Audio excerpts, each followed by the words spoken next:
қоймады. Бірінші Масанчи 55-тегі ДВД-ға берді. Сол жерге барды, бірінші іс қозғалды. Ары қарай неге антикорға жіберді. Антикордан енді қазір военный прокуратураға жіберді. Іс жүріп атқан жоқ. Не, ровуды, сіз айтасыз ғой жаңа. Милицияларды ұруға болмайды, соғуға болмайды, адам өлтіруге болмайды деп. Милицияны өлтіріп дейсіз ғой. Енді мына кісілерді ровудыдан басқа ешкім жоқ ана жерде. Ровуды тұстан атқан. Ол кісілерді не дейміз? Ол кісілерді не дейміз? Ровудыдан атқан. Ровудыдан посторонний адам болмайды. Өздерінің адамдарынан басқа. Жіті сөзге емес па, ровуды? Жіті сөзге ме, соны білмей тұрмын, эмоцияға беріп қазір ұмытып тұрмын. Біздің баламызды бір тоже өлтірген. Машинемен келіп, дос баласымен машинемен келіп тоқтайды. Тоқтағаннан сразу атып тастайды. Там никого не было. Иә, ешкім болмаған. Просто тоқтады. Артынан келіп тағы бір машина тоқтаған, оны да атып тастаған, мынаны да атып тастаған. Қайсы күні болған? 5 күні. Соған сұраққа жауап беріңіз. Ровдыдан атып тұрса, кім олар? Ол кісілер кім? Біздер енді қарапайым адамдарды атты. Біздерді жаңа террорист деп жатыр, мына қарапайым адам. Ол кісілер кім? Аты жөніңіз кім? Мен Мадинамын. Мадина. Түсінікті. Сұрағыңыз түсінікті. Бұл факт бойынша Алматы қаласы бойынша ма? Иә, Алматы қаласы. Алматы қаласында болған оқиға болса, бұл Алматы қаласы прокуратурасының оған тапсырма береміз. Ада сіздер өзіңіз атқан жоқ, тоқтап тұр. Сізді қараймыз, нұсқауларды береміз.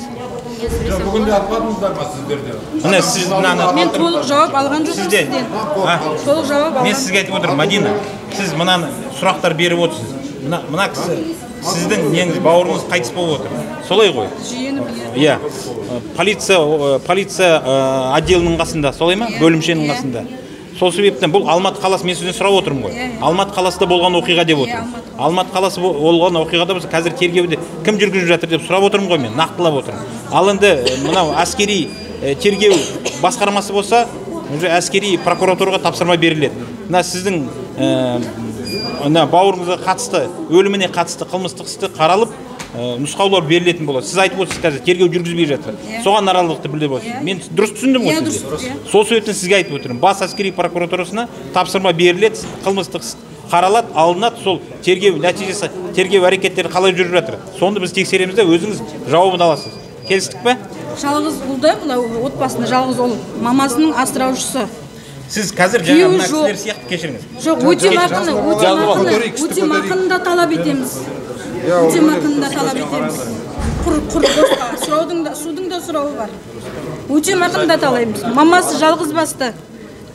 Күйеуі жоқ, бір ұл бір қызы бар. Міне ұлынан да артынан ұрпақ та қалған жоқ, алданып отыратын. Тергеу әрекетін көтерейікші. Сіз ол жарсыз ба? Жүріңіз мына жаққа. Скажите, пожалуйста, да? Жарсыз ба? Мен сізбен 2 айдан бері кездесе алмай жүрмін. Бас прокуратураға бардым, сізбен кездесуге, видео звонокқа жазылдым 2 айдан бері. Сіз қарайды екенсіз Ген прокуратура. Мен баламды қарап жатыр, мына кәмелетке толмаған Талипов Сәкенді қазір 5 ай болды. Түрмеде жатыр балам. Енді ознакомление келді. 269-255 төлеп отыр. Менің балама 17 жасар бала қайдағы террорист болады? Мен соған түсінбеймін. Балам қазір тілін жұтып қояды. 180-ге 100 давлениесі. Ешкім тексермейді. Медициналық көмек көрсетіліп жатқан жоқ. Менің балам мүгедек болып отыр. Міне мен өзім қазір операциядан шығып келіп отырмын. Дербисалиева Камшат. Дербисалиева Камшат. Олжыраяқ. Бұл қылмыстық іс бойынша маған мән-жайлары маған танысты, білемін. Сізді менің орынбасарым жаңа қабылдады ғой. Ешкім қабылдаған жоқ. Қазір келіп мені сезуға алып кетті. Қол қойды. Енді келдім. Сізде өздеріңізді, мен осы жерде менің тергеу тобының басшысы бар. Сол қабылдайды, қарайды. Мен қазір кім бар? Болан, кто этим занимается? Кім танысты?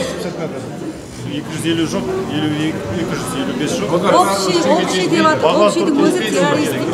Қазір менің көмекшім бар, Бағлан Туркулов деген. Сол сізді қабылдайды. Жарай ма? мән-жайларын бәрін айтасыз. Бағлан, осы эпизод бойынша мына кісіні айтыңыз, бәрі мән-жайларын жеткізеді, маған баяндайды. Түсінікті ғой. Қазір мен Камшат бері қараңыз. Қазір қылмыстық іс аяқталды, солай ма? Қазір танысу жоқ, түсінікті. Ол сіздердің құқығыңыз, өзіңіз білесіз. Бәрі уәждеріңізді айтыңыз. Адвокат бар ғой сіздерде, қорғаушы бар ғой. Енді қылмыстық кодекс, қылмыстық іс болғаннан кейін екі жақ болады. түсінесіз ғой. Аға, менің балам балалықпен бардым дейді. Ол өзі Өзбекстаннан келген да, Өзбекстан азаматы білмейді. Тамшат, Бірақ та бәрі статьямен келіспейміз, балалықпен барды. 4 статья менің балама ауыр, менің жалғыз балама. Ол кішкентай бала деген террорист болады, өзіңізде жас болыңыз. Бер тыңдаңыз. Мына балаңыз қазір 18-ге толды. Солай ғой да? 18-ге толды. Мен сізге айтайын. Мына мысалы қылмыстық кодексінің 255 болсын, 269 болсын, немесе басқасы адам өлтіру фактісі болсын, зорлау фактісі болсын, тағы да фактілер болсын, қылмыстық жауапкершілік 14 жастан басталады. Сіз оны түсініп отырсыз. Білесіз ғой? 14 жастан басталады. 14 жаста бер тыңдаңызшы. Сол себептен 14 жаста бала немесе әрбір тұлға қылмыс жасаса, ол жауапкершілікке тартылады. Мысалы, сіздің Құдай сақтасын қызыңыз бар ма? Қызыңыз болса біреу зорлап кетсе, ертең ол 14-15 жаста болса, ол қылмыстық жауапкершілікке тартылады. Мысалы, мен соны айтып отырмын. Түсініп отырсыз ғой? Немесе адам өлтіру, тағы да басқа факті бойынша. Сол себептен баланың мына жерде оның жасы осы қылмыстық кодексінің 255 немесе 259 баптарына бойынша 14 жастан басталады. Мен сізге соны түсіндіріп отырмын. Ал енді қазір тоқта бір. Сабыр. Бер тыңдаңызшы. Мен мына кісімен сөйлесіп тұрмын. Бұл бір адаммен сөйлесемін. Ағасы. Тоқтай тұрыңыз.